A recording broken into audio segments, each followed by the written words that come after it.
Nako, ayan na naman. Grabe, may panibagong dahilan na naman sa pag-atras.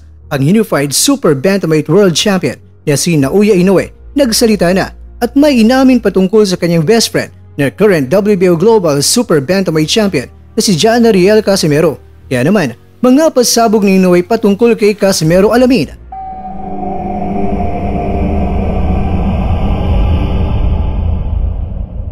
Inoue may maanghang na banat sa ating kaubayan na Unified Super Bantamweight World Champion na si Marlon Tapales. Inoue nangakong maging undisputed Super Bantamweight World Champion sa pamamagitan ng pagpagapang kay Tapales. Ito po ang mga nilalaman ng ating kwentuhan.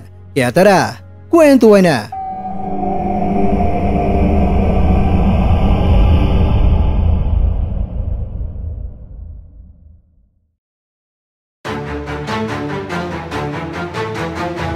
Mapagpalang araw sa inyong mga kwento at maligayang pagbabalik.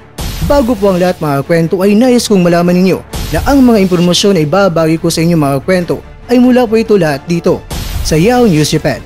Mga kwento, babalikan muna natin ang mga dahilan ni Inoue kung bakit noon ay ayaw niyang harapin si Casimero.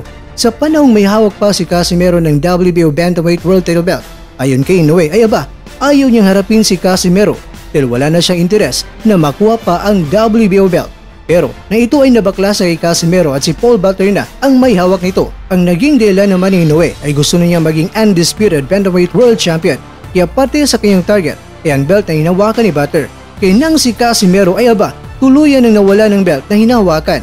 Ayon naman kay Inoue, siyempre ayaw na niyang palagan si Casimero dahil etsa puwer na si Casimero para sa kanya dahil wala na itong World Title Belt. Kaya ayon kay Inoue, ano pa ang saysay na lalabanan niya si Casimero ay wala na siyang titulong hinahawakan. In short mga kwento, wala nang bilang si Casimero para kay Inoue at isiningit pa niya na itong si Casimero ay isang boksingerong walang disiplina dahil nirapan nito na makuha ang tamang timbang. Mga kwento, ano pa man ang mga nakarang madahilan ni Inoue kaya hindi natuloy ang laban nila ni Casimero noon ay sa ngayon ay nadaragdagan na naman dahil itong si Inoue ay sobrang prangka kay Casimero at sinabi niya na hindi talaga magaling si Casimero. Kaya sa ngayon ay nawala na naman siya ng interes at sinabi niya na sa ngayon ay nakatutok na si Inoue para sa paparating na undisputed Super Bantamweight World Championship kontra yan sa ating kaubayan na si Tapales. At sa hindi pa po nakakaalam, opisyal na po kasi ang Tapales kontra Inoue ngayong December 26 sa Tokyo, Japan. Sa nasabing official fight announcement, nagbanta si Inoue na gusto niya ipapakita sa lahat ang nakakatakot at pambirang lakas niya sa paparating na laban nila ni Tapales. Kaya ang pangako ni Inoue sa lahat ng mga boxing fans ay talagang ipapagapang niya talaga itong si Tapales sa gabi ng kanilang laban. Pero alam niyo ba mga kwento na ibinunyag talaga ng Yahoo News Japan na pagkatapos na makamit ni Inoue ang kanyang target na maging undisputed Super Bantamweight World Champion, ang susunod na nakapila talaga na makakalaban ni Inoue ay itong si Casimero. Kaya lang, nang tinanong na si Inoue kung papalagan ba niya itong si Casimero, ayon kay Inoue, hindi niya papalagan ito dahil sa naging resulta ng laban nila ni Casimero kontra yan kay Yukinori Oguni. Dahil sinabi ni Inoue na nakita niya talaga na hindi magaling itong si Casimero sa ipinakitang laban ni Casimero kontra kay Oguni. Hindi siya nasihan at nawala na siya ng interes. Pero ganun pa man mga kwento, sa ngayon ay hindi pa niya muna isipin si Casimero dahil ang gusto niya ay tutukan niya muna kung paano niya pabagsakin itong si Tapales sa gabi ng laban para siya ay maging undisputed Super Bantamweight World Champion na. Kung magagawa niya ito mga kakwento, siya na ang pangalawang lalaking boksingero na maging undisputed World Champion sa dalawang mga dibisyon. At ayon kay Inoue, kung noon ay natagalan siyang kuliktahin ng 4 na mga Bantamweight World Title Belts dahil kung tutusin, umabot pa si Inoue ng mahigit 4 na mga taon. Pero sa ngayon para sa kanya, mukhang maging undisputed Super Bantamweight World Champion na siya sa 5 buwan lang. Naku naman, sobrang minaliit na talaga ang ating pambato na si Champ Tapales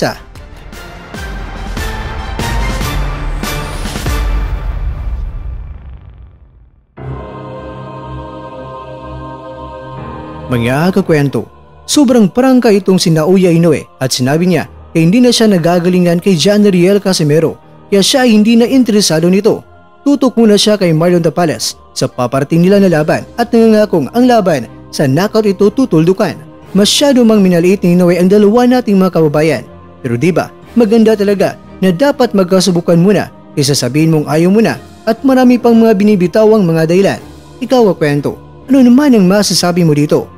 Huwag mo iyang ibagi ang opinyon mo Dahil opinion mo, ibahagi mo. Dahil malugod po kaming babasahin ito na may respeto.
At dyan, nagtatapos ang ating kwento.